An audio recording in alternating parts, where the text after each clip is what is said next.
Hello? Hello, കേൾക്കുന്നുണ്ടോ?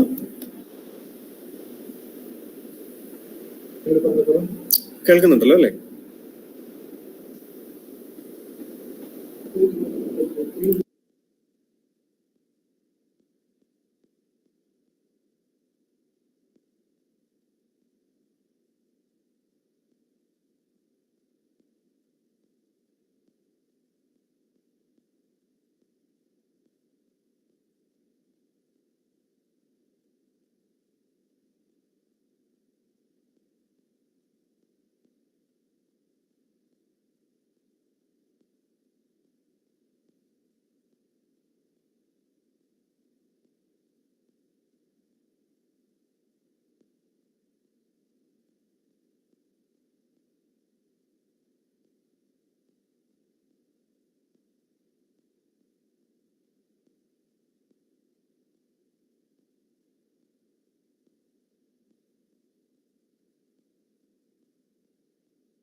Hello, sir.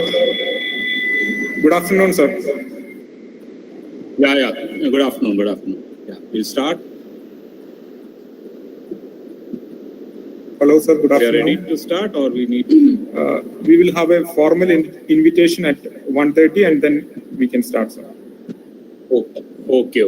No problem. Okay.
Good afternoon, everyone.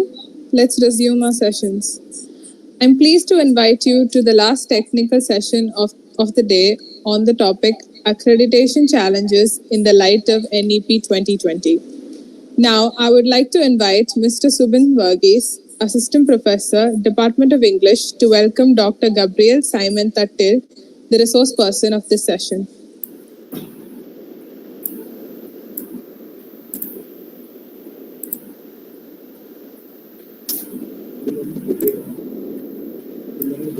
Thank you, Sneha, for inviting me to introduce Dr. Simon Thattil.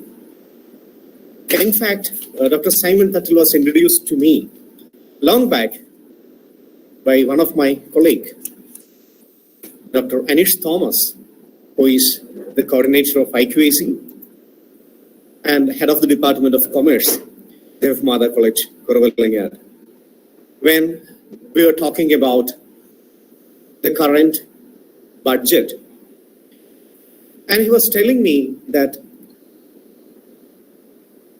Dr. Simon Thattil is one of the resource persons in India who could talk about the current finance sector, how every sector is being affected by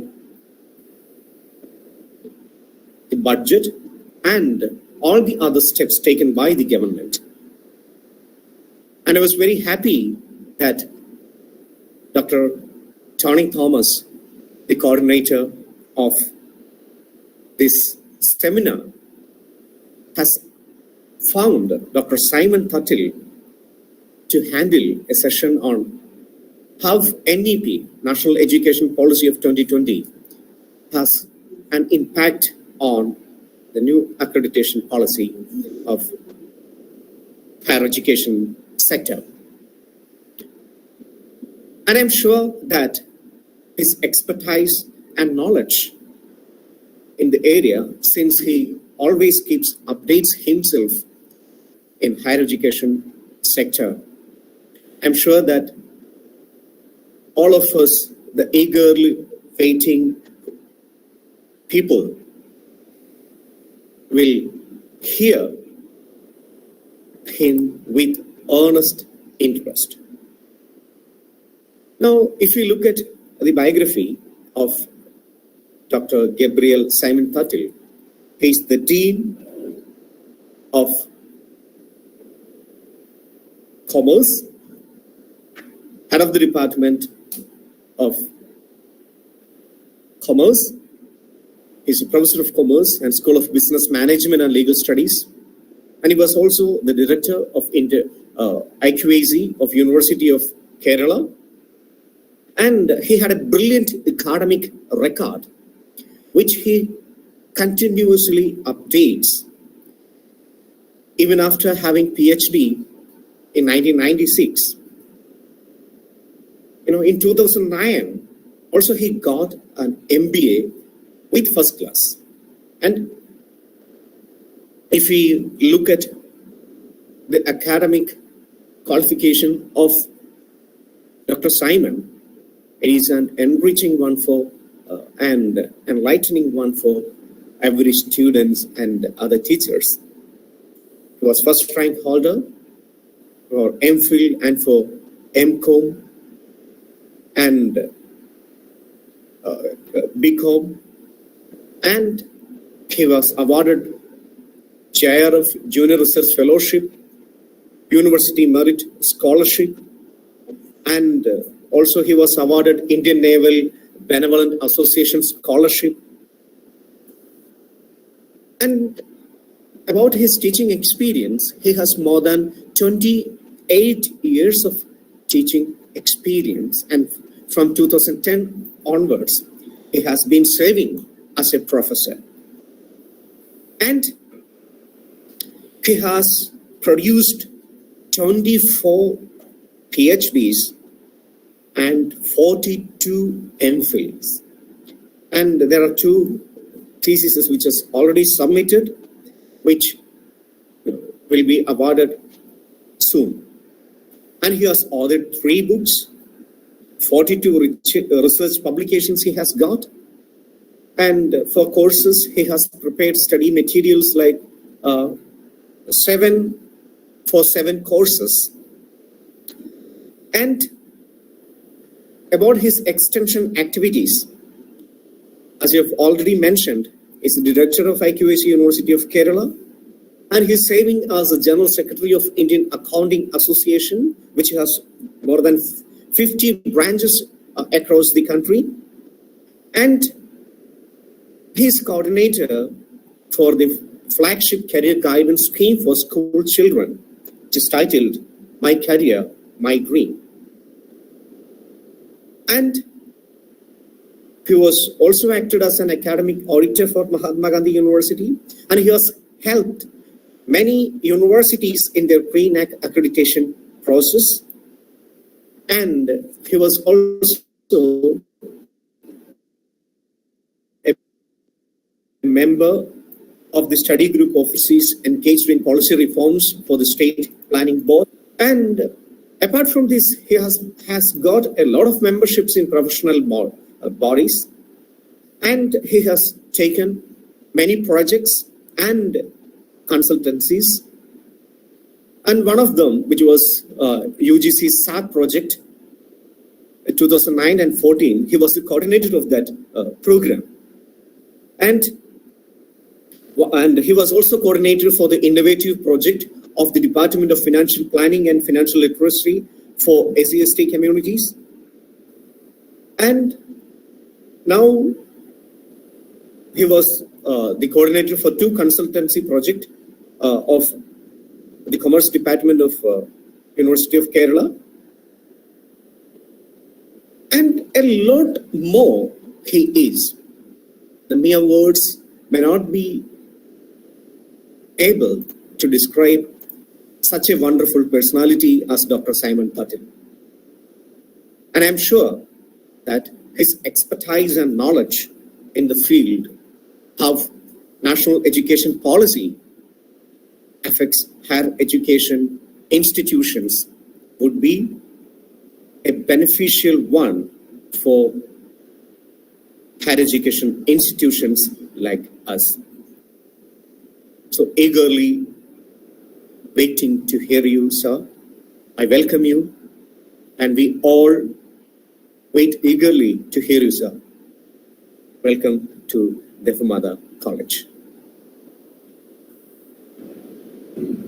Thank you for the very detailed introductory address by Dr. Subin. So thanks a lot for that. And the only thing is, some of the things stated related to my previous record was, I think, somewhere down the line, the CV was something which I was doing earlier. Say, for instance, the General Secretary of the Indian Accounting Association is what I was during up to 2019, and currently I'm the Chief Editor of Indian Journal of Accounting. That's fine, but then when you get your introduction, you have a slight mix-up here and there. I hope I'm audible. You can all hear me. Yes, sir. Yes, sir. Yeah. Okay. I'll just do one thing. I'll also use the earphone so that I think that will make it more clear. Just a minute. 1 minute. Sure, sir.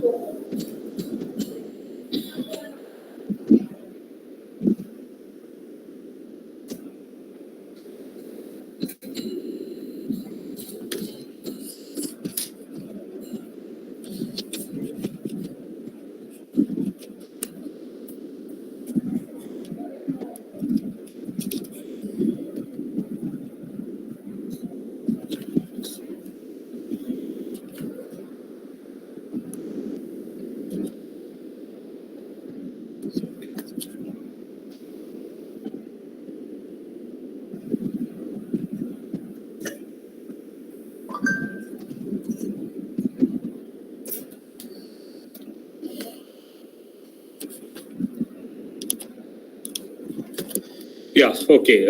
Sorry for the interruption. So we are here to look into accreditation and the challenges which are coming out from NEP 2020.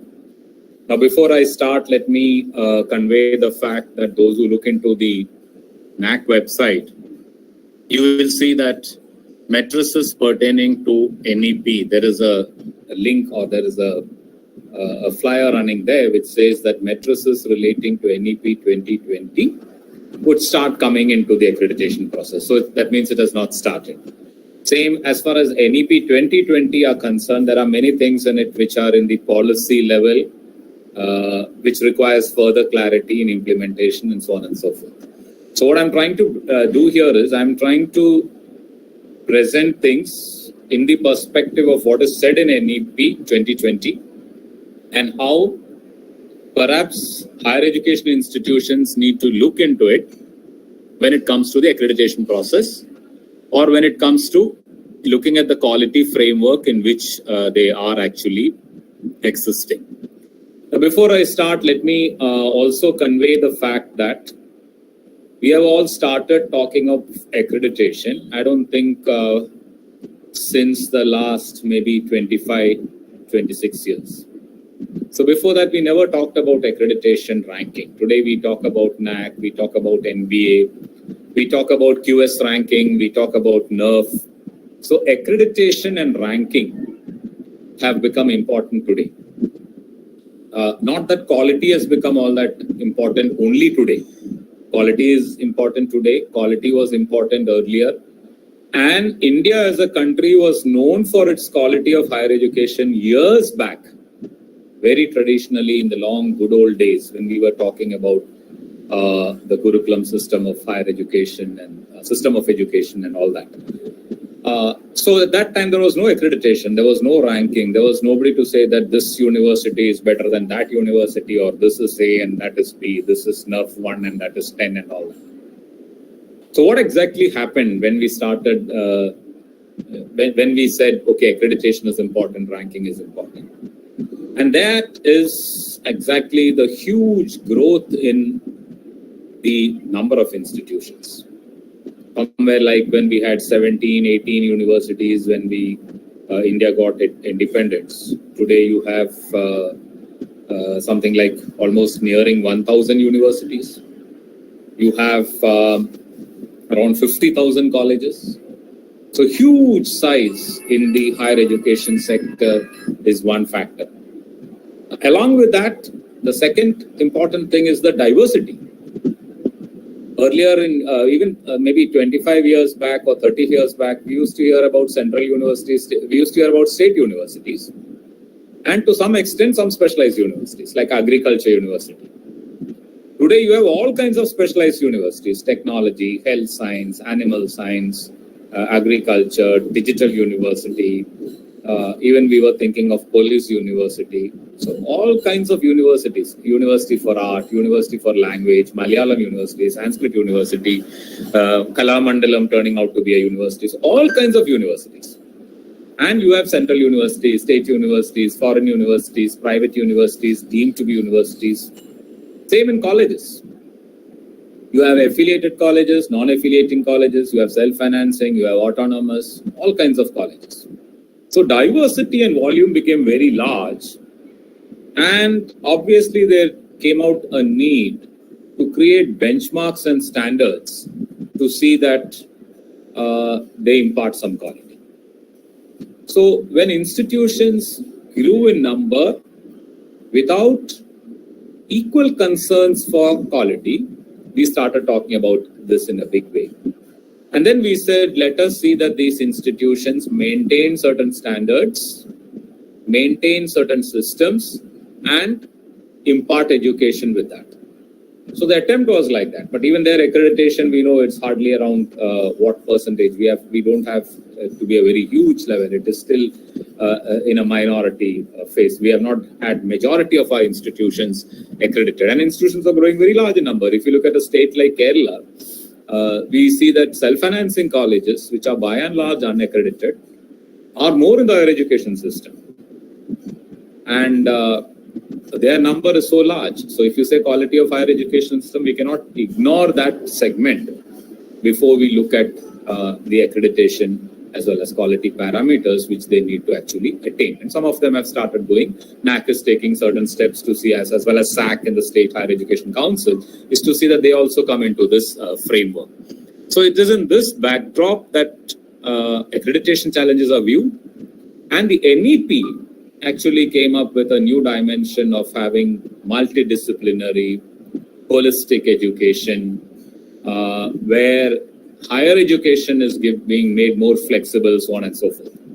So how these two things can be taken, or what you call bridged together or considered together, is something which we actually have to look for, which we actually have to bridge through in our pursuits of finding out answers to certain issues or challenges which are there in higher education.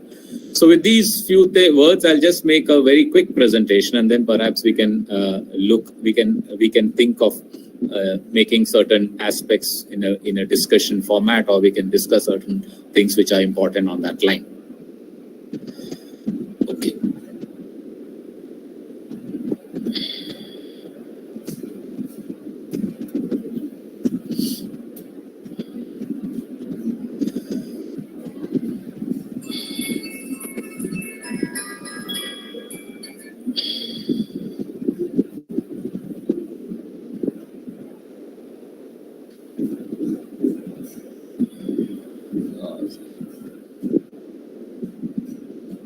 Yeah, I think the screen is visible, right? Yes. Okay.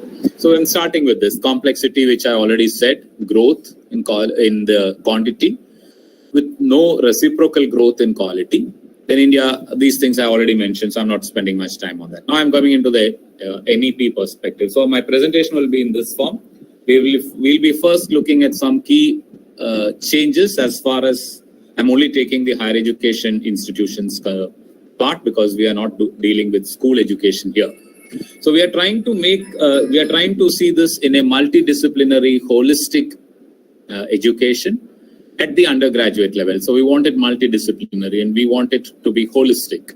Maybe 20 years back, 30 years back, we had universities with engineering and medicine all linked with them. But today we said, let them all be separate. So we have technology separate, we have health sciences separate. So it all went into that format. And now we're saying we need to have integrated approach where science, arts, humanities, mathematics, professional fields, liberal arts should all come together. So we need a flexible curriculum, and we need creative combinations. All kinds of transdisciplinarity, multidisciplinary issues must actually blend into it. So that is one idea, where we are looking at not just into the disciplinarity, we are also looking at making it integrated with health, making it integrated with environment, so on and so forth. Now we want to see that it becomes formatted in the form of good knowledge hubs also. So just 1 minute. I'm just getting a call. Just a second.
Sorry, I had a call intervening. That's why there was a break. I'll just join back. Yes, sure, sir.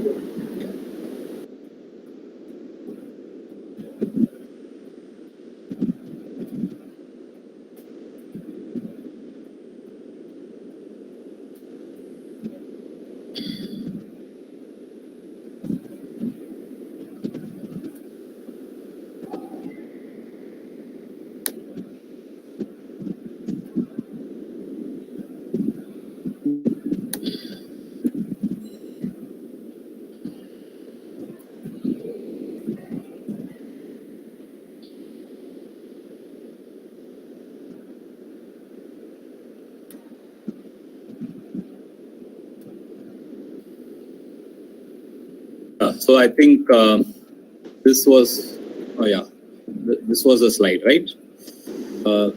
Yeah, this was the last one. So flexible curriculum, and we're looking for creative combinations that will support it. And that was what we are actually looking for, and that is what is important. So I'm putting this presentation with the issue as well as the challenge. So challenge for all higher education institution in future is going to be what kind of curriculum you follow in order to make it multidisciplinary. What is the creativity and innovativeness in your curriculum, which are going to be accreditation concerns as well. Now, there is a reference to knowledge hubs. It has to function as large multidisciplinary universities, where you are universities. And if you are colleges, they're talking about college clusters. So college clusters, the problem which we have, and I was saying, we have a large number of colleges which are today self-financing institutions. They are very segmented. There are colleges which have got 300, 400 students to perhaps 1,000, 2,000 students, but majority is like 300, 400 students. So they have to function as clusters. Now, how that will happen is one issue. We have to look into that.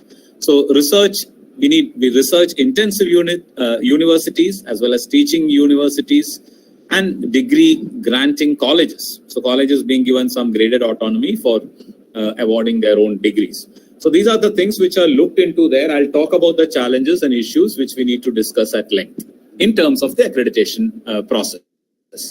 Now, the revamping, they are saying they are going to phase out the system of affiliated colleges in 15 years and replace the same with a system of graded autonomy. So if what is said in the in NEP, if it is going to happen, then we have to look at colleges having a chance to have graded autonomy and act as a degree awarding colleges. Now, the challenge is being prepared for that autonomy. How prepared are higher education institutions for that autonomy, and avoiding the risk of misusing the autonomy. That with the autonomy, what actually you do, how do you actually ensure quality? That means the challenge of accreditation and ranking is going to get more strong and more deep, because when the colleges are autonomous, many things are not like it is not always pushed through regulations. So it has to happen internally. So internally, we need to have robust systems, and which is going to become very, very important. Then the graduation system, which I think all of you already know, they are talking about a 3-year graduation program. Will have something like a certificate after year 1, diploma after year 2, and they get the degree after year 3. So there is always anytime entry exit option. Now this is another thing which accreditation will have to perhaps rework on and work on, because a student does the first year in a 3-year UG program, and they can, if they want, they can exit with a certificate, and maybe after working for 1 or 2 years, they can come back and do the remaining part in the second year and take a diploma, and again they can have an exit or continue and do the 3rd year and get the degree. So they have this multidisciplinary bachelor's degree after 4 years if you want to do 1 more year. So all these things are there. So essentially, these things I think you know, so I'm not spending much time on that. So what is there, what is coming up there is exit options after each year. So when we currently look, what are we doing? We are saying which batch you took your degree, is the curriculum of that period and this period matching, how much change has taken place subsequently. Whether we'll have all these things in future, we have to look into, because this is now saying they can exit after 1 year or 2 year. They can rejoin after some time, then whatever they get as completed part will be there in their academic bank of credit. So the challenge is, how can you enable flexibility in the system? So they'll be asking you your accreditation in future, maybe 4 years, 5 years from now, will be asking you is what is the flexibility that you have? Will you accommodate the credits that they have taken earlier? The credits that they take in your institutions, how are they actually blended?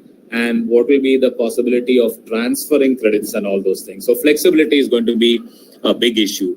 And we need to always have a critical mass of students in the campus. Means a huge a group of students, a large number of students who are pursuing these different programs, and with large number of electives, with core courses, elective courses, industry embedded courses, value-based courses, skill-based courses, so on. And there should be, again, flexibility in their choice. So this is what is said over there.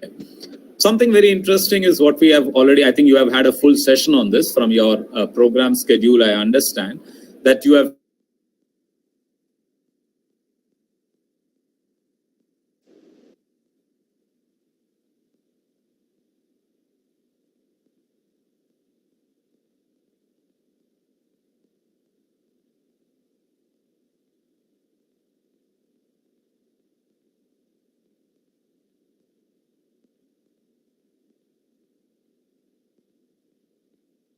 that all our degree certificates, all our mark sheets are actually put in this particular format.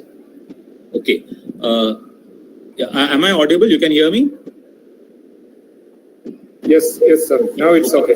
There was a break. There in between, there was some problem. Now it's fine.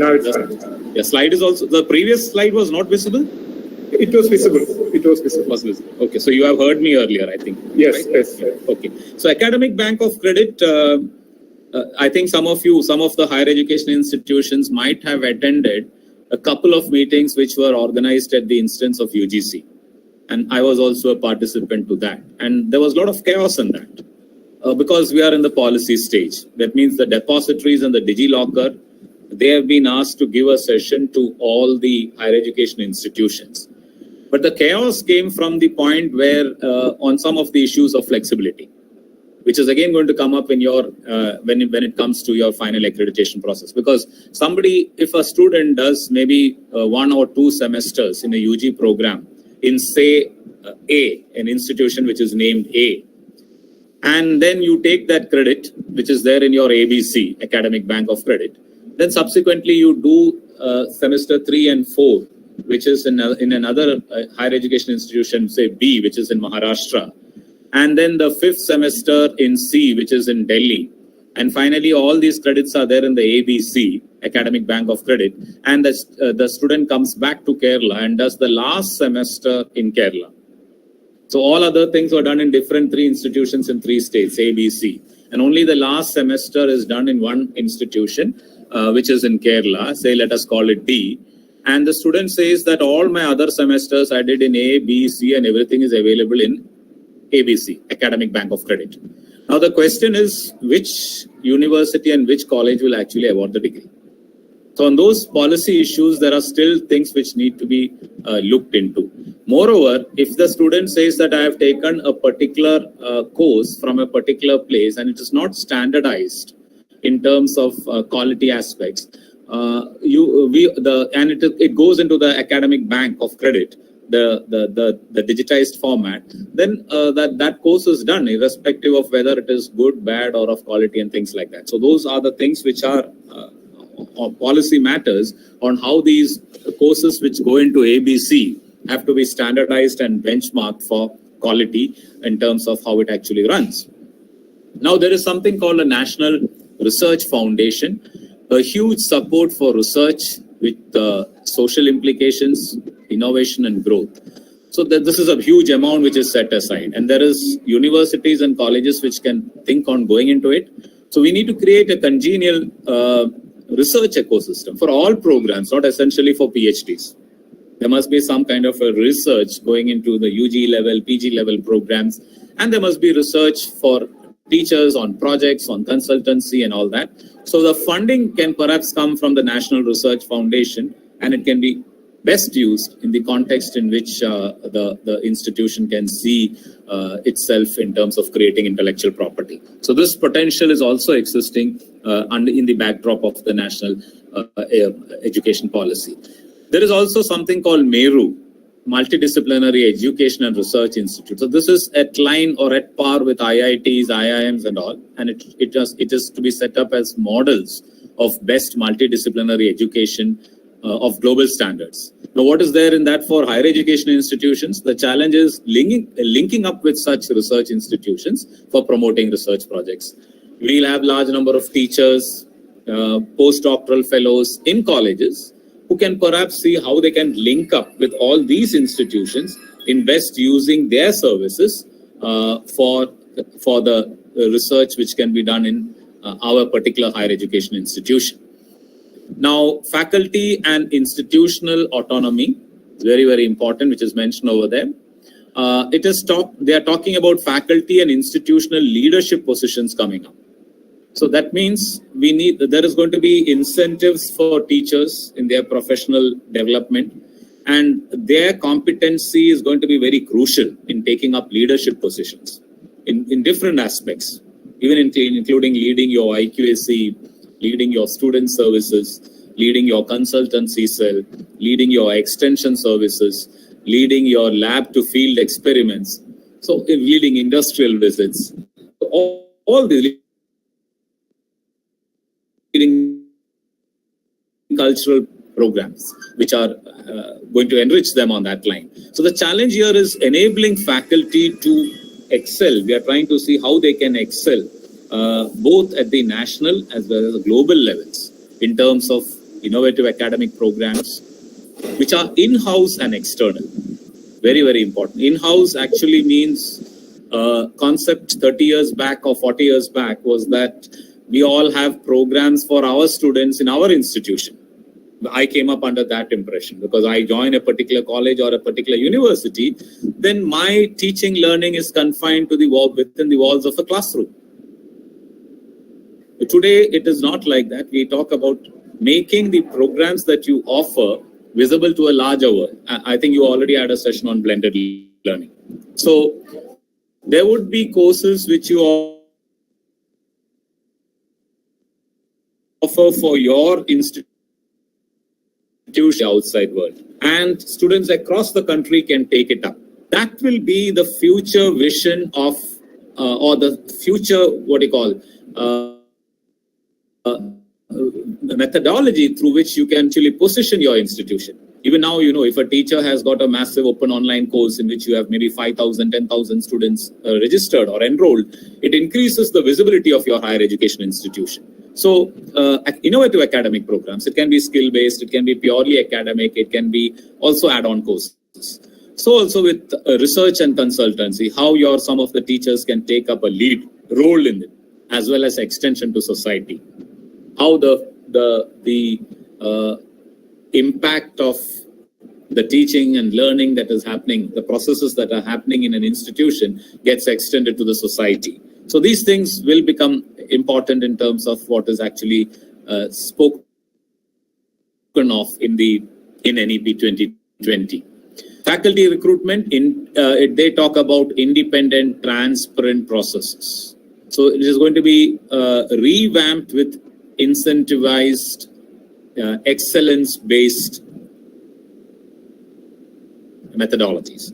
Now, it is something which we have to still, already higher education institutions like IITs and IIMs already have that because they have got incentives for consultancy, incentives for publication, incentives for research and all that. So they are talking about this system becoming common in all academic institutions of higher learning. Now, the challenge here is to attract the best faculty with diversity. That means we need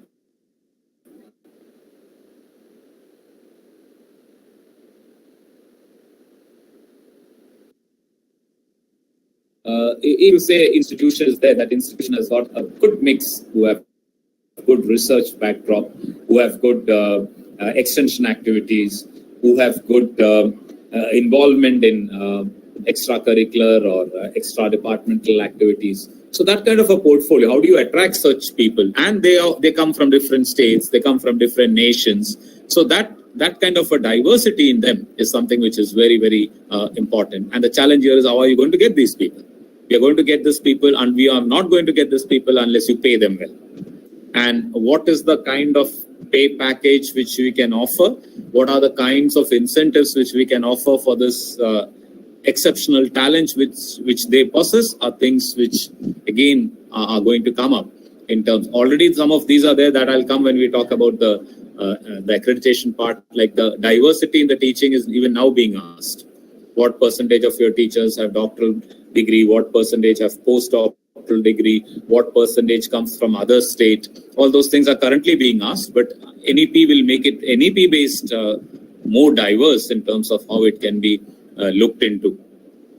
Now, the uniqueness of NEP, I'm concluding the NEP part alone, is they want to see that it becomes holistic, integrated learning with good vocational support. That means skill and outcomes are two things which are very, very important. And that is driven by technology. Skill which is needed is highly driven by technology, and the outcome, attainment of outcome is also driven by technology. So I am given to understand that you have already had a session on outcome-based education. You have looked into the Bloom's taxonomy. So these outcomes, how do we actually see that these outcomes are attained among the learners, and how the requisite skills are again linked with the outcome. Another key aspect, flexibility, which we already discussed. Autonomy, we already discussed. Umbrella regulatory mechanism, they are talking about Higher Education Commission and so on. Specialized research institutions, and a big, huge student support, which is very, very important, are the uniqueness of NEP that is actually being discussed there. Now, NEP challenges, before we go to the challenges of accreditation.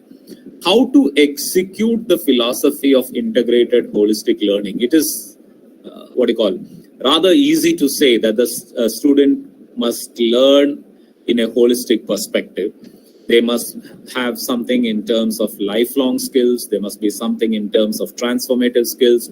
There must be academics which are related, and there must be liberal arts. There must be certain things which are related to health, mental well-being, social well-being, cultural development. So an element of all this must get integrated. But how is this possible? Can all these things be injected into the curriculum? Do we have the time and space to ensure that the necessary expertise for all these things are available within the higher education institution?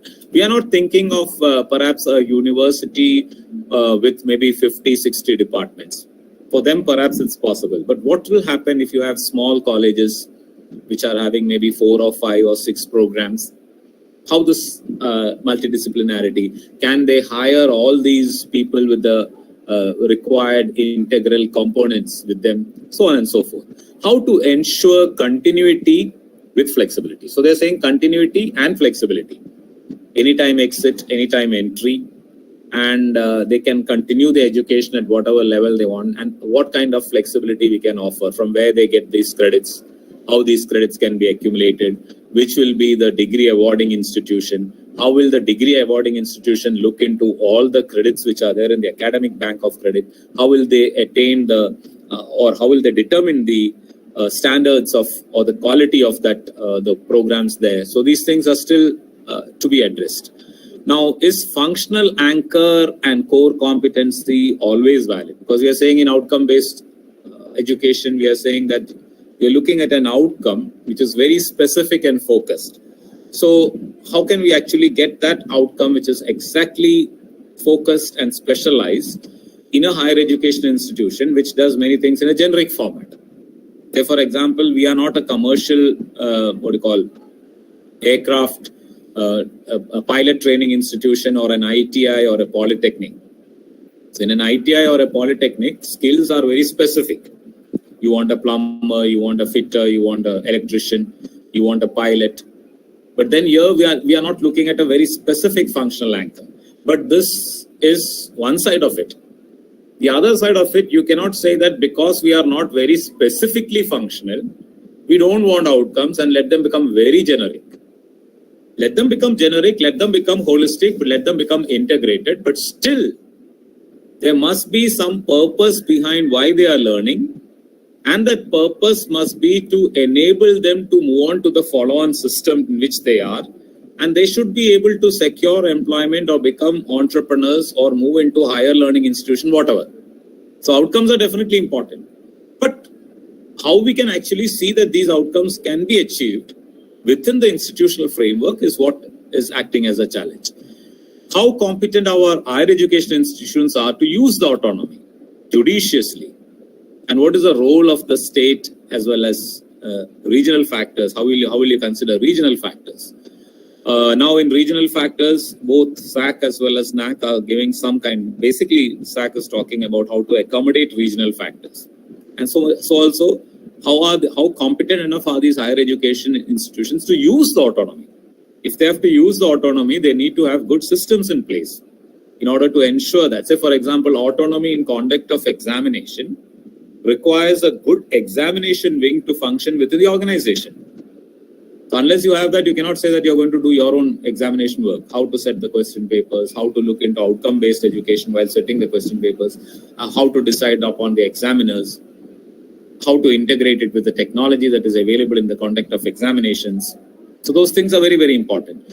Same with your academics and all that. Then we need to take advantage of uniqueness addressing these challenges, the uniqueness of each institution in terms of how they can actually address these challenges. So what we actually need to do, we have to carefully view the past. We cannot ignore the past. As I said, India had a very glorious past in higher education. We must look at the present. Where are we right now? The kind of institutions we have, the critical mass that we have in the campus, the systems which we have in place, the support mechanisms that we have in place. So we need to look at the present and we need to prepare for the future. So it's not that we should not do anything. There are certain things which we can do immediately. There are certain things which we can do after making necessary preparations. But then we have to move with a careful understanding of our systems, our processes, and see that they do support in imparting some kind of a quality for higher education. So this is a key challenge which we are actually talking about. And the most important challenge is how to remain relevant or address disruptiveness. Now, disruptiveness in higher education is happening basically because of different factors. One important factor is that of technology. And all of you know what is happening in terms of artificial intelligence, in terms of robotics, in terms of data analytics. So many things which we thought is possible only through human intervention became possible through technology using artificial intelligence or using other support mechanisms. So then what happened? There was a need to have a shift from mere information to knowledge. Because information is something which came to be available at the fingertips of the learner, even without an institutional support or even without a teacher. And there are many things which they can easily grab. So what became more important is actually to look at how we can become futuristic, both institutional as well as individual. That means look at why actually these learners need to learn. Whatever be the subject, let it be computer science, physics, history, chemistry, literature, or whatever. In the futuristic perspective, how this is going to be relevant. Not that the past is important. The theory, the past is definitely important. But from there must be a movement into what is going to be the future of this particular domain in which we stand. If we put it in the same way in which it was transacted in the past, perhaps we'll understand that it has become highly disruptive. In the future, we need a modified version, we need a transformative form, which is going to be relevant. And we need to be tech supportive. There are a lot of things which are happening in terms of technology.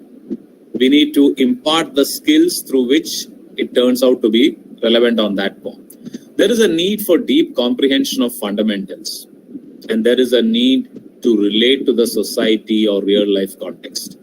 Everywhere in NEP, as well as you look at the accreditation process, they talk about how what you're transacting in the curriculum is relevant to the society.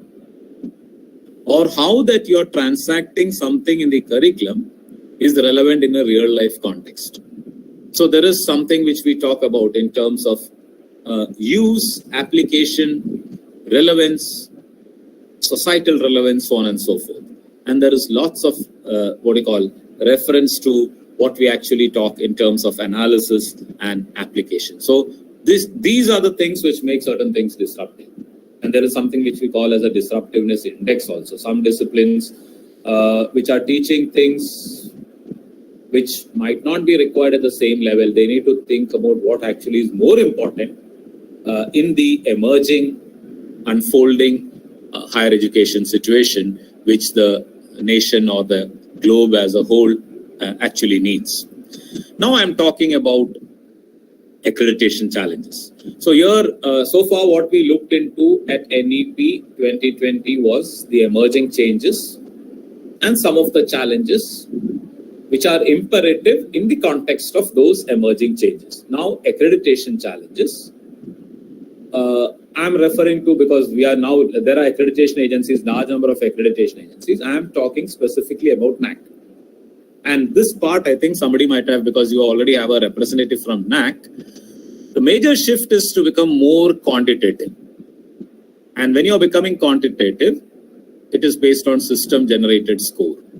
It is more focused on systems, input, process, output. It is more robust and less biased. So in nutshell, what it is, which I think all of us must understand for sure, is that in anything that we look at in terms of quality, it is based on certain matrices and certain criteria. You know, Naac has got 7 criteria and each has got its own metrics, which I'll just quickly show through.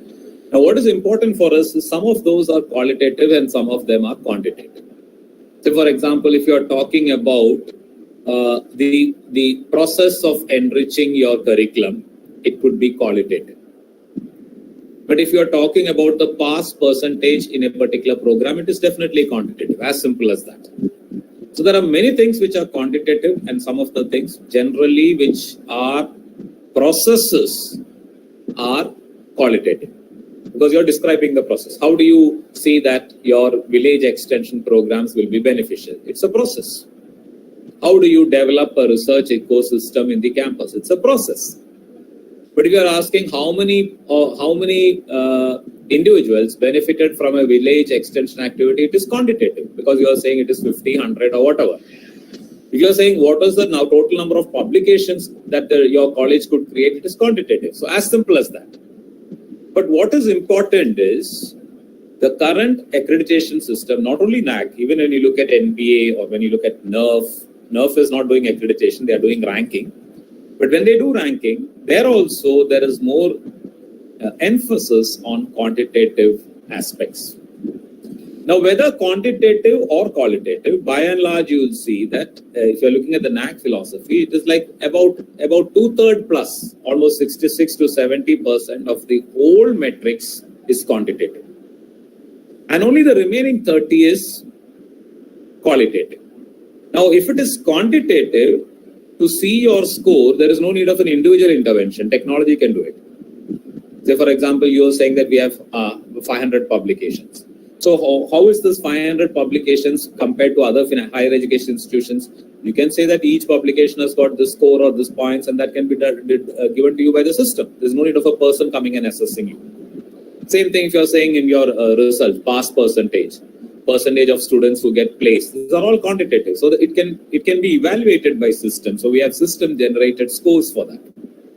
Now, the challenge here in accreditation and NEP is 2 important things which you need to keep in mind. 1, all kinds of accreditation is actually looking at the systems which you have put in place. Systems that you have put in place. You look at all the metrics, you look at NBA, you look at QS ranking, or they are looking at the systems which you have put in place to achieve certain given objectives. The system in place to select teachers, to select students, the system to transact your curriculum, the system to develop a curriculum, the system to ensure placement, the system that you have for creating extension activities, the system that you have for maintaining infrastructure, the system that you have for the welfare of the employees, the system that you have to support your students. So it's all looking at the systems. And system is simply a combination of input, process, and output. So Naac essentially looks at your inputs, processes, and outputs. So that's why we are saying, suppose I'm saying, what is the demand ratio for your courses? The demand ratio. So it is an input process. How many students apply for one seat in a particular program, BA, BSc, or whatever? It's an input. How many teachers were recruited in the last year? It's an input. The other hand, we look at outputs in a big way. What percentage of your pass outs are placed? Output. What percentage of your pass outs move into higher education? Output. What is the pass percentage in an academic program? It's output. Number of publications that have come out, it's an output. Number of PhDs produced, it's an output. Total number of research funding that you have generated, it's an output. So these are outputs which qualify for certain matrices.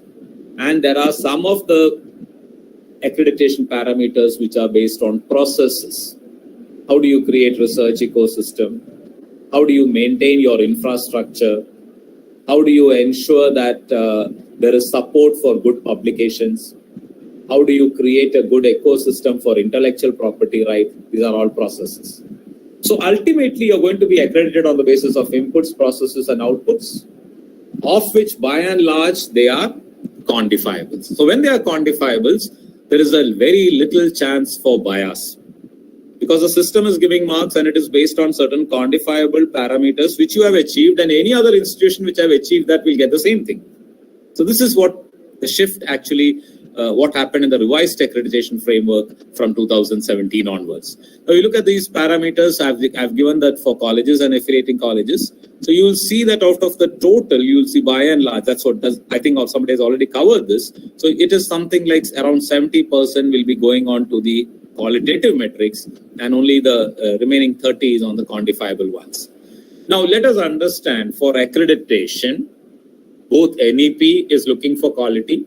Accreditation is telling us how those institutions which have met the quality guidelines are given an accreditation status, maybe A+ or A++ or B+, whatever. So before that, let us understand why quality is important.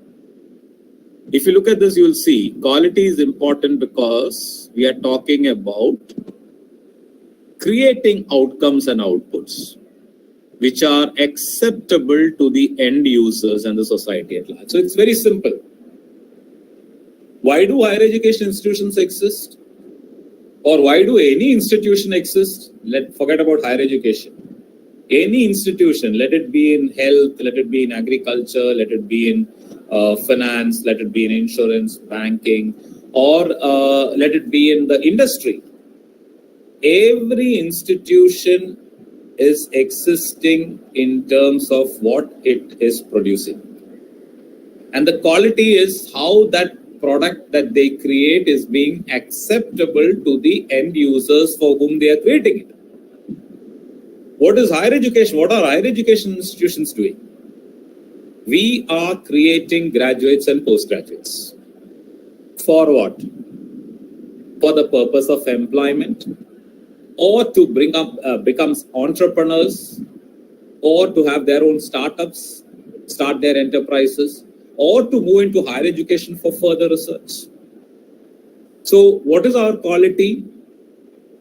Our quality is simply the pace with which your graduates and postgraduates become acceptable to the end users, that is the employers, the industry, the professional bodies, how far they are becoming acceptable to them. So that is why the quality is important. Because yes, you have a large number of institutions. They are all diverse in nature. But are these institutions creating graduates and postgraduates who can be put into the purpose for which they have been created. That is what we're talking about. So, outcome from teaching, outcome from the learning, outcome from research and intellectual property, outcome in terms of employability, in terms of career growth. That is very important. And we are using more the term outcome here because it's measurable, it is focused, and it is something which we are saying must be achievable during a particular time span. Now, quality and systems in place. Now, when I took over as the IQAC director, to be very frank, I was not clear about what is actually more important in terms of quality. Because everybody keeps saying that, okay, if you want this grade, you have to do like that, you have to do like this. So one exercise which I initially did at that point of time, I'm referring to 2013, I tried to visit some of the institutions which were having very high accreditation. And I tried to find out what is unique with them. The only thing which I could bring out is, what I have now put out, is having systems in place where processes are guided to the desired outcomes. This is the essence of quality. Having systems in place. And even if you look at all the criteria, whether it is in Naac or it is in NBA, all the methods, they're looking at this. Systems in place and guiding your processes towards that. So the system for curriculum, system for teaching, even in teaching and learning, the way you look at your attendance, the way lesson plans are being taken up, continuous assessment is being done. These are all systems. Examination, how the examination takes place, how the teachers are encouraged for publication, how research outcomes are created, how extension activities. So we need to have systems in place. And these systems must be sustainable systems.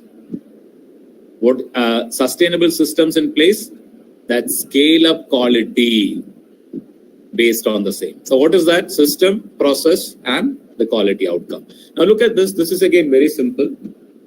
All of us know this. Very simple. Any system has got these elements: input, process, output, which all of us know. Now what are our inputs? We are taking teachers, we are taking students. Again, you look at quality accreditation. They talk about these inputs: the quality of your students, the quality of your teachers, and how you have processed them. And what happens at the end, output. So that is something which is very easy to understand. Now, how will you look at the success of a system? How will you look at the success of your teaching learning systems?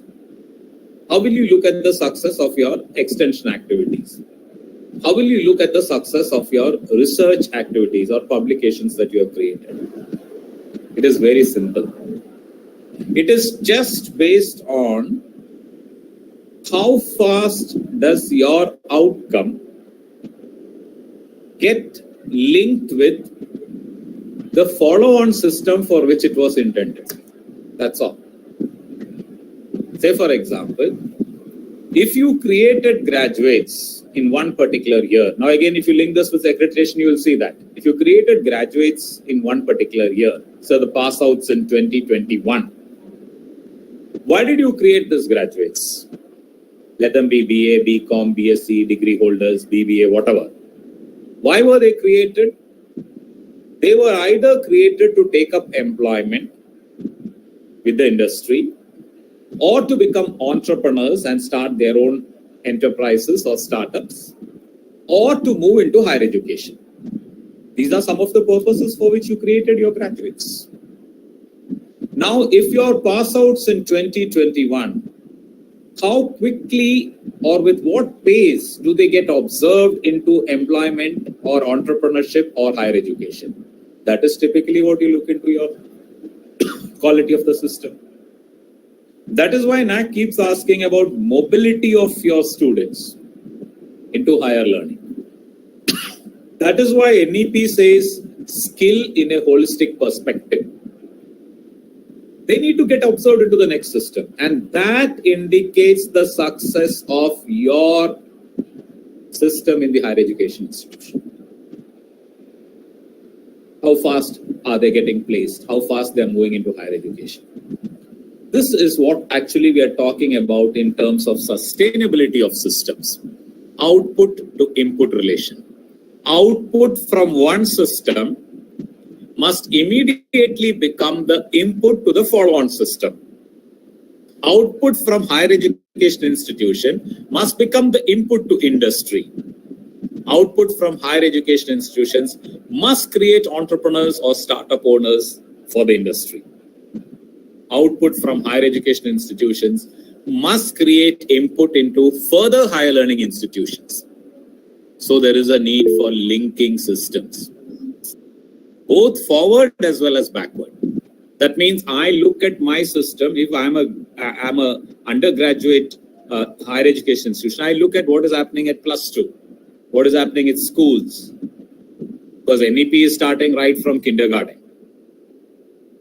So when these are the changes that are happening at the school level, and those students who have come up with those kind of changes, how do you accommodate them into your system? And this is backward linkage. What is the forward linkage? These students who pass out from your university or your college, what will they do or how competent will they be to act in the subsequent system of employment, which is the industry? If this linkage is strong, there is sustainability. If you are not linked with the industry or with the prospective employers, then you are just producing graduates, which nobody knows where they're going to apply themselves. How are they going to be used? So quality or accreditation challenge is to ensure sustainable systems in your organization. When it is teaching, basically it is through teaching and learning. When you're talking about the curriculum, that's also a system. That system should enable them to pass out with an academic program, and that should lead to an outcome. That's what outcome-based education is talking about. If they have to remember something, why should they remember? If they have to create something, why should they create? If they have to understand something, why should they understand? It is in order to impart in them a skill which is transformative. So that is very, very important. And that is actually what Naac is looking into. Is your program outcome specified? How do you ensure attainment of those outcomes? All that I'm talking about are things which will spill over into different matrices, which are so important in the accreditation process. Now you're examining the units, inputs being selective and focused. How can we become selective? We can become selective only when there is a huge demand for your courses and you have made that visible. If your institution is having good quality and you have made that visible to the outside world, you will have maybe 50, 100 students for 1 seat. So your input, you can become selective. I'll take the best. I will take with adequate diversity. I'll take the best teachers. So we are becoming selective and focused. But on the other hand, if your visibility is very low, you have no choice, then anybody who comes will become your input. Then again, processes. All your teaching, learning, curriculum, internal assessment, assignments, practicals, field visits, social sector projects. These are all based on exact identification of skills and competencies and traits that the follow-on system will demand. When I'm saying what should be taught, I'm looking into what will be needed in future. When I'm saying what assignment should be given, I'm looking at how this assignment will help them in the future. When I'm giving them a seminar, I'm trying to link this with how this seminar presentation is going to help them in future. Which trait will develop, which skill will develop, which competency will get enhanced. And I have with me the follow-on system. What do we mean by follow-on system?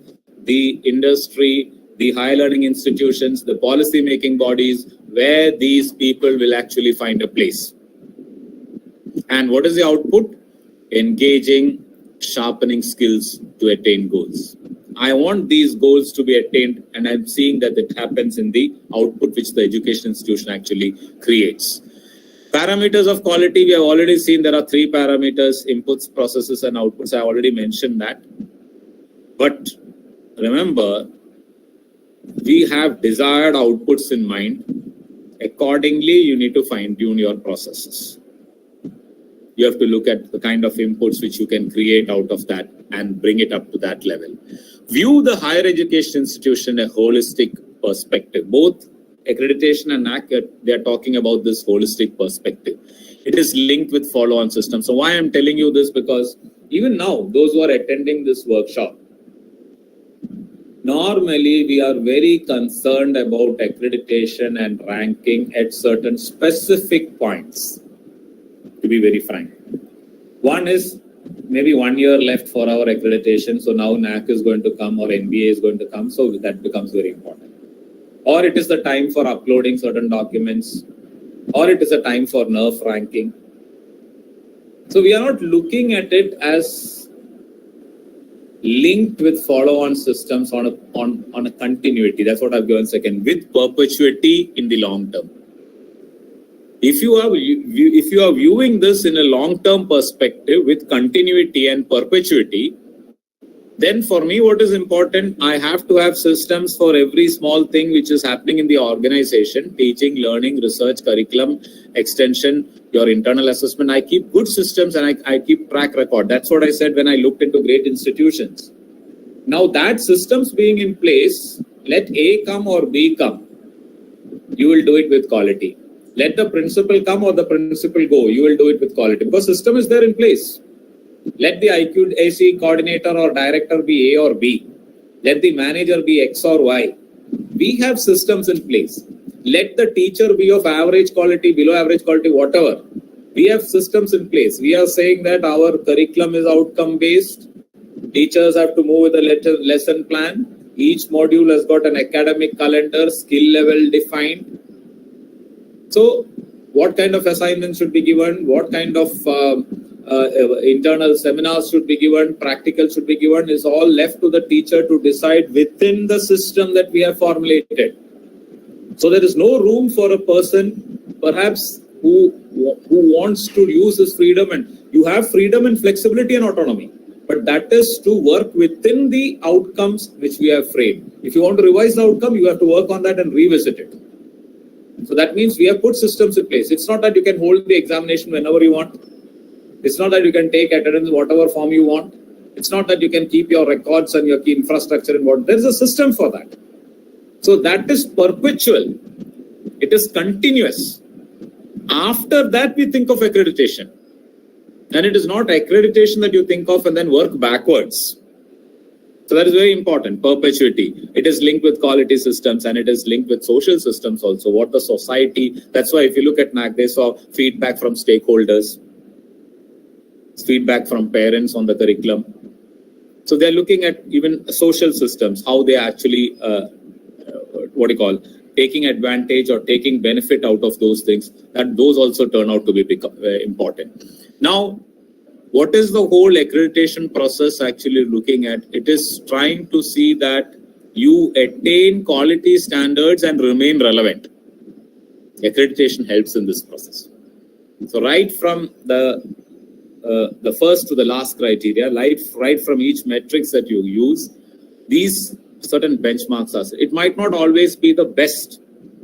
It is not something which you are going to say that it is free from all kinds of limitations. It could have limitations. It could have certain drawbacks. But in spite of that, we are trying to see that when you do this, we achieve certain outcomes which are actually useful in its context. So I'm stopping here. I'll just make a quick sum up of what we were actually looking at in the due course.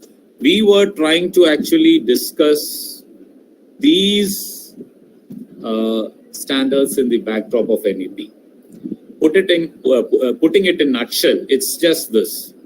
It is talking about the emerging changes in higher education, which is going to be very, very challenging. Let me tell you, because I keep telling this when I go for my refresher course and orientation course, because we are in the fag end of our career. But most of the other teachers who are youngsters need to understand that the situation is very fast changing. And the basic change or the key change, which is coming up both, I think somebody might have already told you that, I'm not going into blended learning and all that in a big form, is that limitations of time and space are getting broken. Just like you have anywhere banking, or anytime health care. It is like anywhere, anytime learning also in higher education. So this is an opportunity. This is equally a challenge. Why it is an opportunity? Because your teaching, your learning, your potential as a teacher does not essentially get confined to your campus. You can have MOOCs. You look at great institutions, they say that 10 of our teachers in our website are giving this many number of courses. And you can get a lot of people to know about your education institution, yourself as an individual, with lots of innovative programs, with the video support, with the virtual learning formats which can be adopted. Without that, it is very, very difficult to become relevant in future. During my times, it was not important. My existence was basically based on how effective I am in a classroom perspective. Today, my classroom perspective and skills must get extended in a wider format, because institutions cannot just exist with saying that we are having students in some place subject to time and space. Teaching will be between 9:30 to 3:30, 5 hours a day or 6 hours a day, and our students are only those who come to us.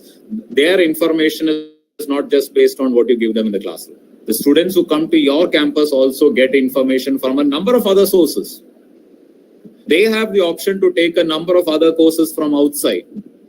They have an option to learn from outside, just like you have a chance to bring students from outside.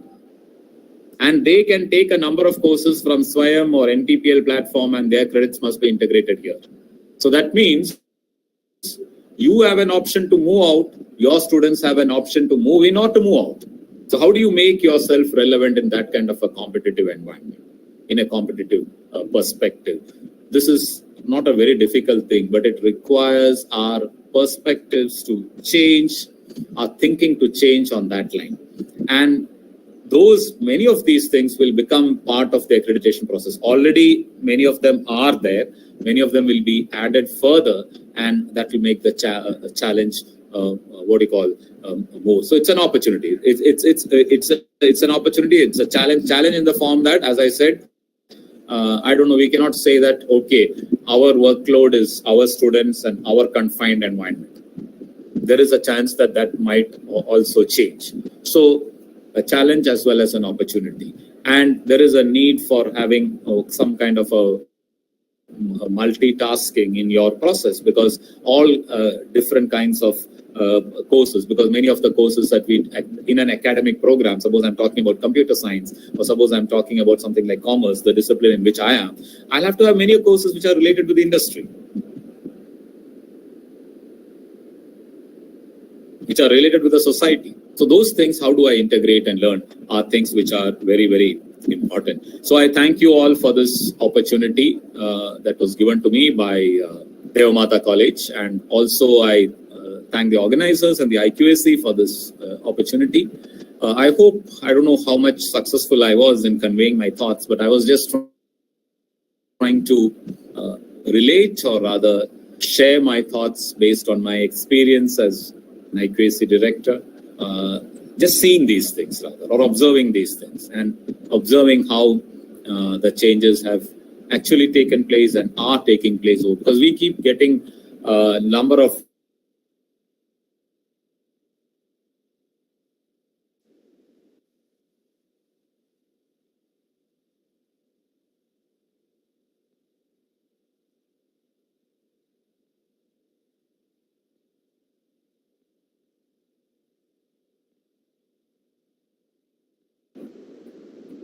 always going to be something which is going to be highly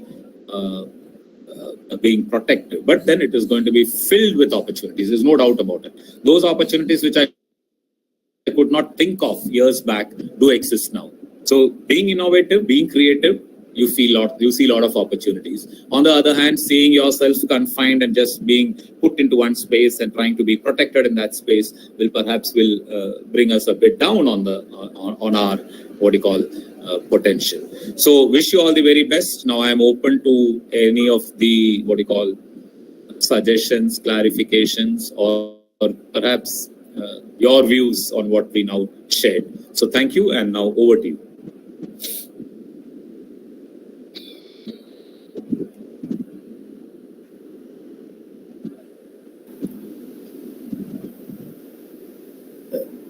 sir, that was a wonderful session. Thank you. I would like to get a clarification. In Yes. every society, there are people, belonging to different stratas.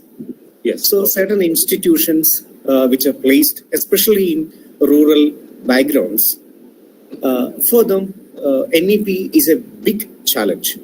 Right? Their existence itself is being questioned because they cater to developing the downtrodden.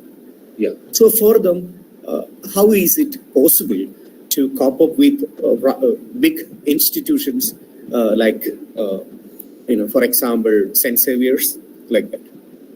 Okay. Okay, I got the question.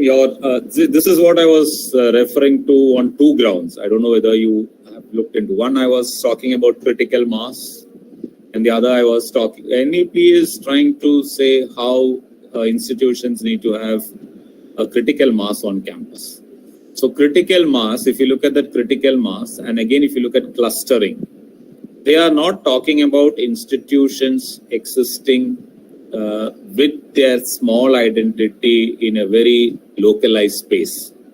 But exactly as what Dr. Subin was rightly talking about, yes, suppose I'm in a very isolated, say, hill station or in a very isolated island, how do I actually function? So what NEP is actually saying is you must be in touch with the institutions in and around you in that district and try to take advantage of the cluster. Like maybe there are two or three colleges alone. So the three colleges must try to leverage upon what they can mutually do, which might be possible, but there are lots of challenges. And the other challenges also include like whether the three management or institutions being run are willing to come to a cluster. That's a different thing. So they are talking about this in terms of leveraging out into the local conditions. But then NEP says something else, that there's also another reference to how you can take advantage of the local environment in which you are by linking up with some of your programs or some of your extension activities with them. So you have a freedom there to say that I have a very unique course maybe on biodiversity, which is something which is available maybe in Wayanad district or in Kasaragod district. So you have that freedom there. But as you said, when it comes to competitive kind of conditions, rural institutions and urban institutions might not have the same kind of facilitation support from outside. But internally, there are lots of things which can say, for example, Research Foundation is saying that whatever rural institution you are, if there is potential among the teachers to do that, they will give you the finance. Infrastructure also, they are saying that can be given. But for getting the best inputs, whether you can have that, it is based on how you can attract. Because even now there are institutions, I even know in Idiki as well as in Kasaragod, which are running in some level with some levels of autonomy, and they are bringing students even from North India over there. Students are applying from North India, so they're getting their inputs from other states, which even in a town in some other districts is not coming up. So you have to create processes and systems from which you can make yourself so strong, you will get the best students because they are asking your demand ratio and all that in that term. So rural colleges, definitely they have their challenges. They have their challenges in terms of getting the inputs. But NEP says the support mechanism will be extended to them to all at the same time. But it is not based on just like you apply and get. Whereas you have to talk about how we have a different kind of an innovative program for which we need or we have some kind of a rural infrastructure facility, which is very important for us. And that build, we will get more. So it is utilization which is more important. It's not just applying and getting grants. So that way, yes, but I'm not saying that it is fully, definitely there are constraints for colleges which are isolated, and that's why I said NEP has got lots of challenges which are yet to be addressed, on which there is no full answer. Many things are left like that. But in the case of accreditation, if you're asking the second part of it, if you're totally in a rural context, if you're totally in a different context with these limitations, they are saying there is something in accreditation which they call as opt-out metrics. Say, for example, if you're in a rural context without any potential for consultancy, you can have an opt-out metric. So there are, up to a certain level, there are opt-out metrics which you can do. And local context facilities have also been introduced by SAC when they can say that rural support is given by them. So it is there, but definitely there will be challenges. But in spite of those challenges, there are rural institutions which are taking advantage of the national state level support mechanisms, both by the state government and the central government, which can facilitate their growth. So that is based on what is the project that you're trying to focus. I might be in a very rural isolated village. From that village itself, what project I have to say that this place can be developed. I'm putting up that project. If you seek, they are saying the potential is there for that. But then much of it we have to see, because as I said, this will be more evident only after perhaps a few years it will take from now. Okay. Thank you, sir. Thank you. Thank you. And again, since you have said about accreditation, there are, we can opt out, but even the metrics which we can opt out, there are limitations. Definitely. Yeah, that it keeps changing. Because opt-out metrics, it should not be something where another college or any other institution can actually take advantage or undue advantage out of that. So that's why they look. There are limitations in them. I do agree. Sir, there is a question in chat box. What is it? Can you read out? It's from Reshma George. Yeah. In the context of this changing educational scenario, how do you look at the future of teacher-student relationship with the changing and additional responsibilities that are to be taken up by teachers? Will it be a challenge when it comes to one-to-one support that a student might get from a teacher? Very good question, and I definitely feel it will be a challenge. Definitely, it will be a challenge because it is something like what is happening now. Just imagine that I was with Deva Matha College, Kuravilangad, and you were all with me in a hall, and I am transacting this. What would have happened? Now, in between, I have a doubt whether all of you are actually there with me. I do not know. Are you with me? Or are you logged in and doing something else? Or are you physically and mentally logged in, or what all? There are issues. Same thing happens when you talk about the tech mode. In a classroom, when I'm transacting with 20 students, I keep wondering over this, and I would like a lot of people to do good research on that. Now, when we have no other option, definitely yes, online teaching and technology based, this is very good because there's no other option. But in my online classes, I don't know whether your experience is similar. I have seen interaction coming up from, we have only postgraduate programs. So we have something like 25 to 30 students. Out of this 30, we'll have always 3 or 4 who are very interactive. And this I have seen is the cream of the students in the class. So I keep wondering, what about the bottom 50%? And what will be the difference if they were with me face to face in the classroom? I would definitely look at whether they are competent enough to understand, whether they are solving the problems, or what is their facial expression and all, which is totally missing. So that is a limitation. Same thing happens when I'm saying that I said there are some teachers who say that on my MOOC, there are 4,000 students, data science of IIT and things like that. There are many thousands of students who have registered and a teacher is delivering. The emphasis on those things is only to the required skill, which should be something for which the learner actually has stretched his hands out. I think you understand what I mean. That means they are seekers. They are seekers, and those who want to get this particular course, and they take it. Because the content of that skill, if you want to take it one-to-one relationship, which you have in a face-to-face kind of mode, I don't think you can have it always over there. So we are definitely not talking about replacing that. But that is something which will go hand in hand, and it should it must be there in your academic institutional perspective.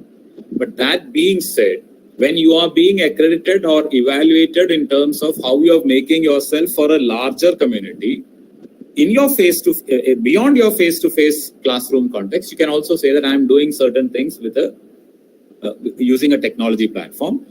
On those things which I do on a technology platform, I do know that I will not have a face-to-face interaction with them at all times.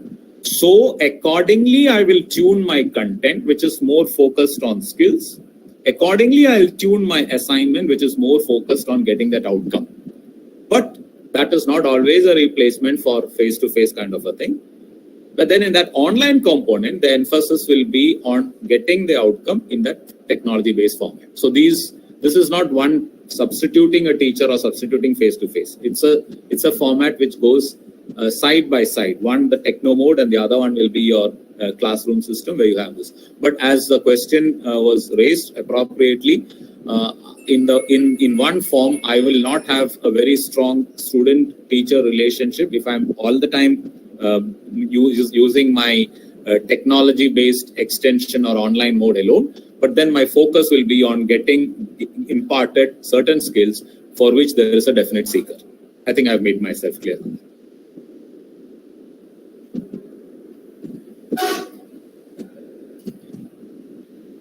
Yeah, anything else?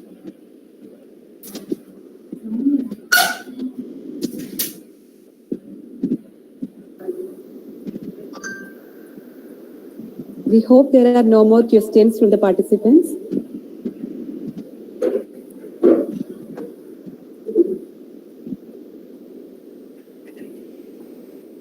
So thank you, Thattil sir, for that wonderful session. Thank you so much. Thank you, sir. We are embarking on the valedictory function. Much to our delight, Dr. Gabriel Simon Thattil is continuing with us as the chief guest of the function. Meanwhile, let me also bring to your notice that the feedback link of the program will be shared soon in the chat box. Please fill up that feedback form.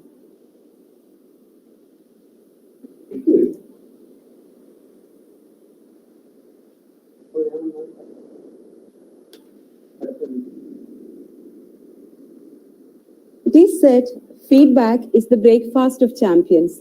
We request the participants to come up with their feedback about the seminar.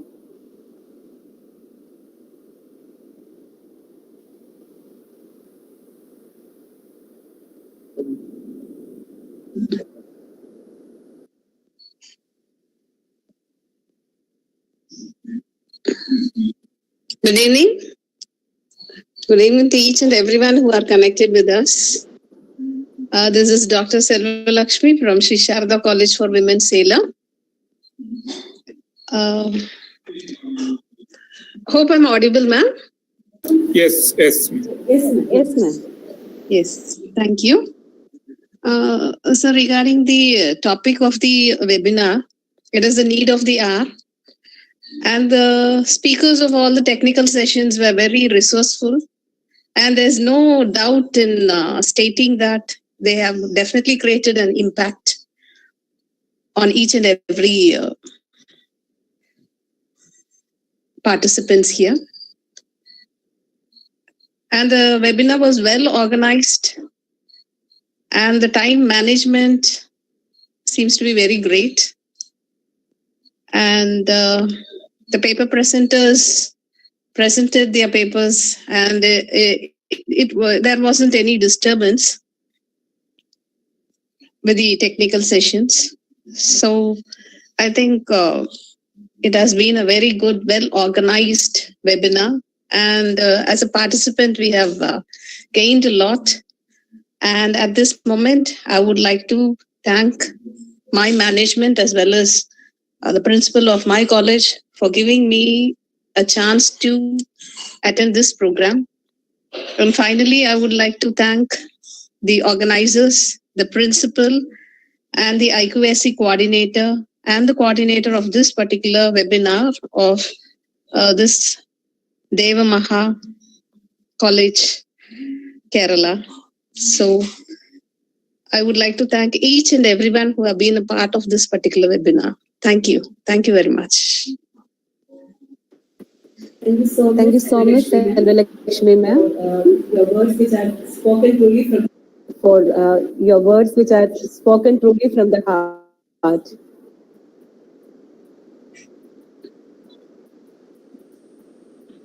Is there anyone else who would like to contribute? Is there anyone else who would like to contribute? Okay, I'm welcome Prince Paul, research scholar of Maharaja's College, and I thanks to the organizers of Deva Matha College for organizing this online seminar on such a relevant topic. I could know about the various aspects of NEP, and the sessions were really worthy. The seminar has a detailed discussion about the impacts, implications, challenges of the NEP that are faced among the academic community. And I could gather an all-round knowledge about NEP, the academic bank of credit systems, etc. And I really express my thanks to the organizers. Thank you.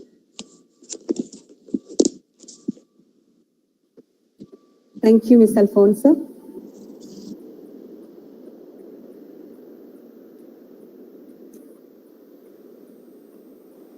We hope no one else would like to add on to participant feedback.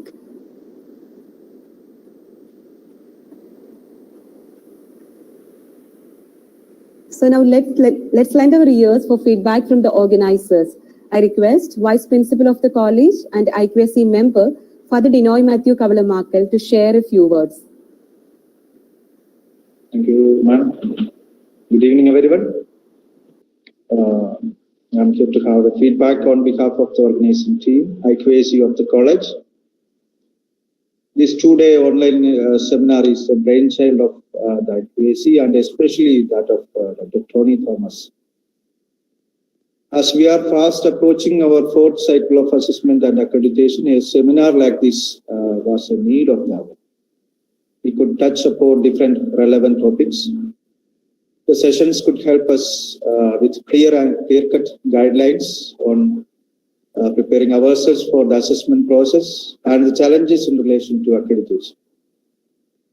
It also enlightened us on the future of higher education institutions, which a minority institution like ours from a rural area can relate to.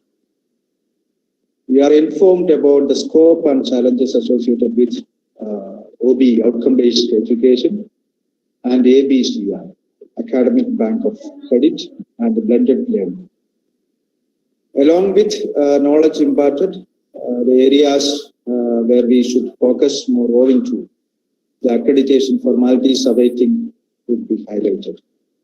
Altogether, this academic venture provided a brainstorming experience for the IQAC, which I hope the participants could also take benefit of.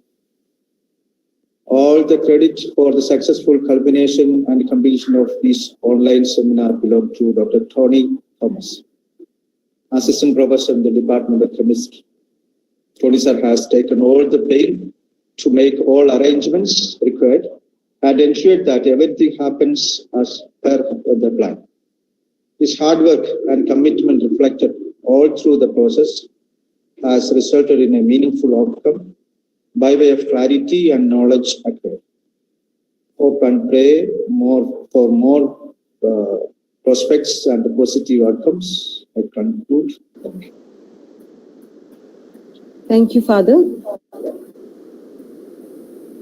We have an eminent academician and renowned expert in research who is also the director of IQAC, Kerala University, Dr. Gabriel Simon Thattil. Thattil, sir, we keenly await a valedictory remark from you. Thank you. Again, welcome back. Thanks for this opportunity on the valedictory function of your Naac workshop.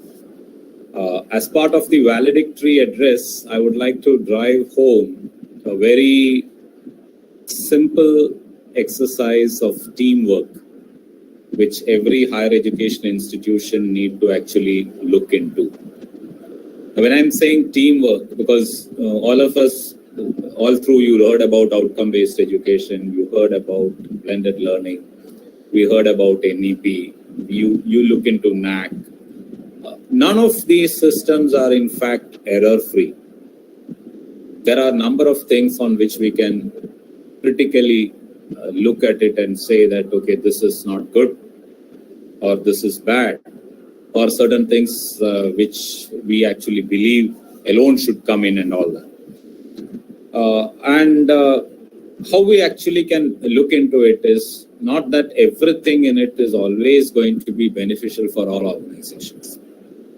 But if you put your brains and minds together, because all of you will be from different institutions, if there is a team, we can look at ways and means through which we can perhaps transform every challenge into an opportunity. Be it technology embedded learning, be it curriculum. The same thing we can do it in a ritualistic format also. You can have outcome-based education just for the sake of outcome-based education curriculum. You can do some courses just for the sake of that course. You can have a curriculum revision for the sake of it. You can have a class or a lecture for the sake of it. But on the other hand, if you want to do it with some kind of a purpose, with some kind of an intended change, then it is rather beautiful to see that it delivers. So institutionally, the key to getting yourself into scalable quality is teamwork, being together. And this teamwork actually has got 3 dimensions, which is very important for all institutions. One is at the level of governance. At the level of governance, how you have your vision document, how you have your mission document, how you take your teachers into confidence, how you look at maintaining the facilities that you have, how you try to support the individuals in the organization into the day-to-day activities. So governance is very important. For many colleges, they'll have a governing board or a governing council or whatever they call it, which perhaps might involve the principal and the heads of the department and things like that. So how they look at, how they have a good vision of the institution in the context of the nation and in the context of perhaps the globe itself. So governance. Second is institutional level. Institutional level, there are many things which are very, very important to have it in the form of interventions which can be put in place. And many of these things which can happen at an institutional level need not always require lots of hard work, but it needs some kind of a team exercise. Say, for example, there are a lot of interventions on your career development cells which are functioning in the institution for all students. You need just 1 or 2 teachers to guide them, have student clubs for that, and then you have lots of outside agencies to support you. Same with entrepreneurship development cell, institutional innovation councils, finishing schools. All these that I'm talking about have got national level, state level interventions. The KDISC, YIP under KDISC, the government will support you just like anything. But you need to have a facilitation center in your institution. For finishing school, the same thing. Startup mission, institutional innovation councils. So there are lots of national level, state level, district level interventions which you can have at the campus through the support of institutional mechanisms. Literary clubs, cultural activity clubs, many of this will be there, but you need to see that they are energized and more and more of that happen at the institutional level. And individual level, each person must look into how I can be part of this team, I can be part of this transformation process through guiding our actions. Now, what is very important in this context, as far as Naac is concerned, another challenge which we see in terms of our day-to-day activity is that on something in which I personally myself, I was very weak at one point of time, is how you actually assimilate facts, document the same, and report the same. This we are very much concerned when we approach assessment, but it is not something on which we have a continuity. So every year, every small thing that you do must get documented, must get assimilated and recorded. I used to initially go for different programs, and then after 1 year, I'm not sure where I went for what. Because I don't have I might be having some certificates, but I might not have preserved them, or I might not have documented them. So whether you do a social extension program, whether you have your publications, whether you have your consultancy work, whether you have even the assignments that you gave to your students, the curriculum revision that you have undertaken, these must be very, very carefully documented and reported with the pictures, with the geotagging, with the supportive thing. So how effectively I document? Again, at the three levels. Document at the governance level, the meetings that have taken place, the minutes that have taken place, the action taken report that has happened. At the institutional level, all the functional systems that you have need to have documentary support, whether it's career club, whether it's placement cell, whether it is finishing school, whether it is literary club, whether it is what you call extension activities. So how you exactly document and keep that in place? Yet another important thing. So this the fourth focus that I will talk about after governance, institution and individual level will be how we actually are proactive to the calls that come to us. What I mean by the calls to come to us, the calls that come to us are from different sources. Say, for example, we keep getting letters from UGC, from Association of Indian Universities, from Naac, from the Chancellor's Office, or from Higher Education Department, from Higher Education Council. So they are all talking about different things: accreditation issues, quality issues, emerging changes, technology-based issues, outcome-based education issues. How do we actually respond to them? And for this, my answer would be, let us try to find some meaning from it, rather than just putting it across. Because when, suppose in an institution, the IQAC keeps asking you, this project has come, are you not applying for that? Aspire has come, are you aspiring for that? Or there is a request for project funding under DST, or there is a award for best publication. Are you not responding to? So it will be something like, okay, these things will keep coming and going. On the contrary, if I'm trying to see that how many times have I received these calls and letters, whether I can do something on it for social extension, for community development, for extension education, for all these things, there will be calls around from the government, from different professional bodies. How do we react? Those reactions are very, very important when it comes to the culmination of your quality processes, how you involve in them. So these key issues. In fact, quality is a journey that you continuously involve in all these things, and the outcomes definitely come. So how planned we are and how focused we are is something which is very, very important. Now, Deva Matha College, Kuravilangad is going for, that's what I was told, for your 4th accreditation cycle. So also many institutions will be in the process of preparing themselves for that. There again, certain things are very, very crucial. We need to have a plan of, we already have in association with them, you will have a plan of action which is getting approved. And that will talk about a minute by minute or an hour by hour scheduling of activities right from the day the team comes. So they are here basically to look at your processes, which I said at the beginning. Your inputs, quantifiable, is already given to them. Your outputs, quantifiable, are already given to them. Now you are before them to present your processes, to see that the processes are system driven and they are effective. So what are the key things that we have to look into? We have to look into the scheduling, the entire visit plan that they have before them when the team comes, and seeing that it is executed in a professional way. What do you mean by professional way? In every small detail, where do they come, where do they approach, how do they sit, how many people should sit together, right from that to how you actually carry out it in each department or each of your services. It's very, very important, because when we actually sit in such groups, we see some issues. I'm just talking about the minute details into looking into processes. I'll be talking about professionalism in many ways, but when suddenly the team comes and they sit before the principal or the manager for the first presentation, they find that, okay, a particular screen is not properly arranged, or the PPT is not properly working, or there is no, one or two of the chairs are less when compared to the number of members, or there is some obstruction in the presentation. So it is the professional way talks about how planned you are, how exact you are, how focused you are, how time bound you are. So when the team comes, you receive them and you say, this is the purpose and we're starting with it and you're making the presentation.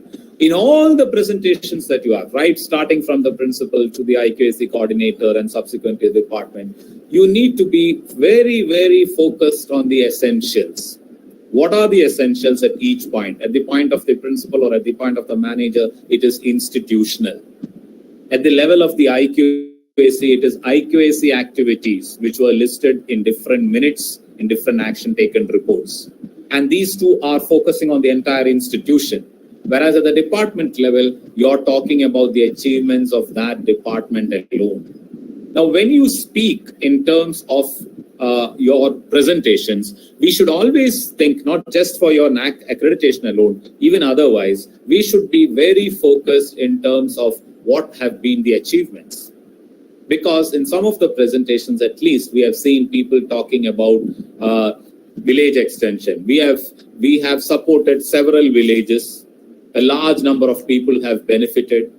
See, now in what I have now said, I have used many terms which are related. Large number of villages. Large means what? Is it 2, 20, 200, 2000? So instead of that, this department has given its extension activities to 5 villages. There were 18 beneficiaries. It's very clear. When you talk about results, many of our students have been placed. It is vague. Say exactly how many number of students have been placed, where they have placed, what is the average. You're talking about finite, exact figures. So in everything that you present with them, be very focused. When you are generic, the understanding is that you do not know the exact numbers. What number of your courses are skill-based? What number of your courses are career-based? What percentage of your students move into higher learning? So give it that and make it very attractive, because our objective is to talk about scalable performance. Scalability talks about how it is going up. So you can say the last 5 years it went up using graphs, using what you call bar diagrams. You can show how it went up. So what I'm trying to put across, these are things which all of you know. I'm just trying to emphasize on the way you project your achievements. So your presentation at each stage has got a status part. What is your, suppose I'm talking about institution. When was this institution that comes at the principal's presentation or the manager's? When was it established? How many, what is the status of teachers, staff, students, total? What are the number of academic programs? All those things will get in terms of status. Then you talk about major achievements institutional wise. And then you talk about the future plan. Same with department. This department, suppose it's physics, was established in this year, this many teachers, this many projects, this many publications, and this is the outcome that we have had so far, and this is our future plan. So this is again not in any way vague or without clarity. You're talking in terms of figures. Don't say large number of publications. Don't say several teachers have got patents. Say how many teachers, how many patents. Don't say several of our people have applied. Many of our students have gone. These are all talking about generic terms. So avoid all these things and become very specific, because keep in mind that they have to give you a value. And a value cannot be given by sweeping statements. Values can be assigned only when you are focused with actual achievements. So right from day one till the end, in each department, in each place, you make yourself very evident on that line. Remember, there is one more thing. They are coming to evaluate your processes. But this is always something which has a moral impact in the place where they sit, the way you are the way you show your hospitality towards them, and the way you interact with them. They are all very, very relevant and important, because at places at times we have seen that we are over concerned about our hospitality, and more so in terms of offering them snacks and drinks and things like that. So at what happens in many places is this process itself becomes unprofessional, in a manner in which you just go, they are making their presentation, you start with the presentation, then somebody comes with tender coconut, somebody comes with cashew nut and all. Whatever you want to give them, make it arranged in advance. Give them what is essential. Don't be under the impression that they are just, others are going to, those who assess people in terms of quality are going to be happy just because you're going to. What is important for them is the processes that you're actually going to talk about. Your hospitality should be supportive. It should be decent. It should be humble, and it should be very specific. And so also the ambience of the place where you're making it should be clean. It should be well maintained. You should have with you all the supportive documents about which you are actually talking about in your SSR, as well as you're talking about in your in your PPTs or interaction level, because you say that we have got 25 students from this course who are placed. So they might ask about the details of that students, or we have revised curriculum in this many courses. So they might ask the curriculum document. They might ask for past question papers. They might ask for publication details. So anything that you actually talk about in terms of your achievement, including the profile of the teachers, you need to have with you. So these are certain things which are very simple and minute when you actually carry forward this exercise, but it becomes complex only when there is this absence of team spirit. So all throughout in this journey of quality, each department, each institution, if they have with them a team, and the Naac visit, and if you talk about accreditation, they call it a peer team. There also the word team, peer team, they and we are all together. So they should get that feeling that in my presentation, my discussion, I'm saying I'm the principal, these are our team members, we are all working together, we are all, so that our together concept should be very loud in everything that we actually discuss with them. So that kind of a teamwork, not just for the accreditation days, right from day one, if it is there all throughout your journey, it becomes a very simple, a very easy, a very joyful exercise. So in this valedictory function, I would rather assert that we create this environment where teamwork is possible. We create the system which will be continuous, which will be sustainable, which will be systemic, which will be driven by solid evidence onto what we have done. Good documents which actually substantiate every small thing that we have done. And when we have that with us, we keep reflecting upon the same. Naac is not always saying that we should be totally error-free. We'll all have shortcomings and errors, but each feedback given in each cycle in this journey will help in improvising ourselves, in making us better and better as we march forward in the journey of our quality pursuits. So I hope and wish that we all will be able to perhaps correct ourselves, better ourselves, improve ourselves through the inputs that we continuously get. Thank you so much for this opportunity, and again wish your institution as well as all other institutions the very best in their accreditation exercises and in their pursuits to quality. Thank you. Thank you so much, Thattil sir, for the very much crystal clear, inspiring and thought-provoking valedictory remark. The kingpin of this Naac-sponsored online national seminar is none other than Dr. Tony Thomas, a man of less words and impactful deeds, someone who proves that efforts are better than promises. Joining us with a grateful heart, Dr. Tony Thomas. Respected dignitaries, delegates, and my dear friends, a warm good afternoon to one and all. Naac sponsored online seminar on assessment and accreditation in the light of NEP 2020 is at the verge of its completion. I hope this seminar equipped us to face the paradigm shift accompanying the implementation of NEP 2020 in near future. We had 6 technical sections which were rich in information and enlightened us to the various corners of NEP 2020. I take this opportunity to thank Naac on behalf of IQAC Deva Matha College for financially supporting us to make this event possible. IQAC of Deva Matha College extend our sincere gratitude to Honorable Chief Guest for Valedictory Section, Dr. Gabriel Simon Thattil, who also led the Technical Section 6. Thank you for an insightful session and encouraging us with your words. A special thanks to Dr. Sunil C. Matthew, Principal of Deva Matha College, for his immense support in making this event a grand success.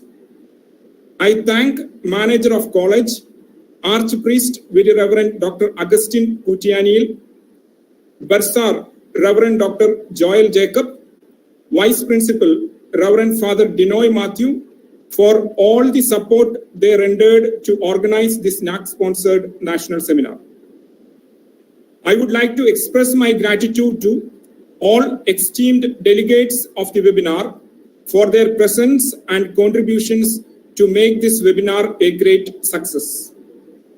I thankfully acknowledge persistent support from IQAC coordinator and convener of seminar, Mr. Anish Thomas, and the IQAC core team members. IQAC owed to comparing team, Anumis of Commerce Department, Swati, Neha and Richa, secondary English students who ensured the smooth running of the program. IQAC is also grateful to all faculty members, administrative staff, research scholars, and students for their support. Thank you everyone once again for making this event a great success. Thank you, Tony, sir. Sincere gratitude to Dr. Gabriel Simon Thattil for continuing with us for a long time. Hope you all had a meaningful time just as we had. Thank you for being part of the team. Stay safe. God bless. Thank you all. Thank you. Thank you, sir. Thank you very much. I'm leaving. Thank you. Thank you.